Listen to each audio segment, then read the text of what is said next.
নেতা ভারপ্রাপ্ত চেয়ারম্যান তারেক রহমান সাহেব রাষ্ট্র কাঠামো মেরামতের একটি একটা কর্মসূচি ঘোষণা করেছে।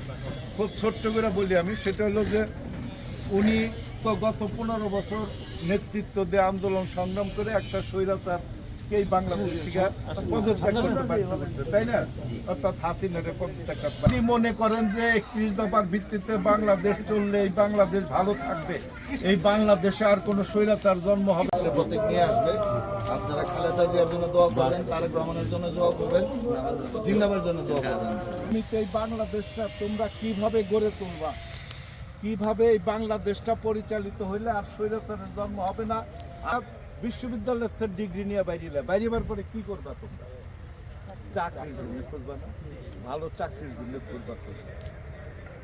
এই যে তারেক রহমান উনি 31 দফার একটা দফায় বলছেন যে আমার এই সন্তানরা লেখাপড়া শেষ করে যতদিন ভালো চাকরিতে ঢুকতে না পারবে, যোগ্যতা অনুযায়ী চাকরি দিতে না পারবে, ততদিন তারেক রহমান সরকার তোমাদের সবাইকে বেকার ভাতা দেওয়া হবে।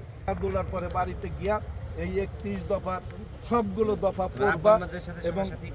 পড়বা এবং দেশটাকে সফল সার্থক দেশ হিসাবে গড়ে তুলতে চাচ্ছে।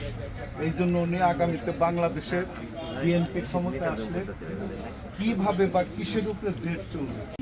31 দফা নিয়ে মানিকগঞ্জ জেলা বিএনপির সাবেক সাধারণ সম্পাদক এসএজি নাকাবুল কাকার দিক নির্দেশনায়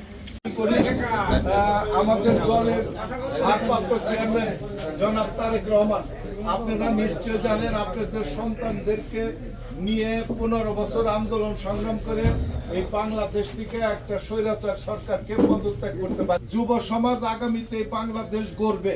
ভারপ্রাপ্ত চেয়ারম্যান বিপ্লবী তারেক রহমান সাহেব শেখ হাসিনার বিদায়ের পরে, তার আগের টুক তো আপনারা জানেনই সব, বিদায়ের পরে বাংলাদেশটা কিভাবে চলবে, কিভাবে চললে বেকার হয়েছে, কয়দিন পরে খালি বেকার হয়ে যাবে, মানে কোনো কাজ কিছুতেই কিন্তু রাখে নাই। তাগো দল করে, এর বাইরে কিন্তু কেউ আর কোনো কিছু করতে পারে নাই। তো মোটামুটি বাংলাদেশটারে তারা দলীয়করণ, আত্মীয়করণের মাধ্যমে নষ্ট করে দিয়েছে। তো এই রাষ্ট্রটাকে যদি আমরা সুন্দরভাবে আনতে চাই, মানে পুনরায় যেরকম ছিল, বাংলাদেশ তো সবসময় আমরা জানি সুখী সমৃদ্ধশালী দেশ, আর এটার স্বপ্ন আমাদের দেখেছিল কিন্তু শহীদ প্রেসিডেন্ট জিয়াউর রহমান। জিয়ারে দেখে ভালো হয়েছে। তো আমরা প্রতি 5 বছরে একটা ভোটই কিন্তু আপনাদের গণতান্ত্রিক অধিকার, এরা এই ভোটটাই অনেক কিছু। গত 15 বছরকে আপনারা ভোট দিতে পারছেন, পারেন না। এই ভোটের অধিকার ফিরিয়ে আনছে কে?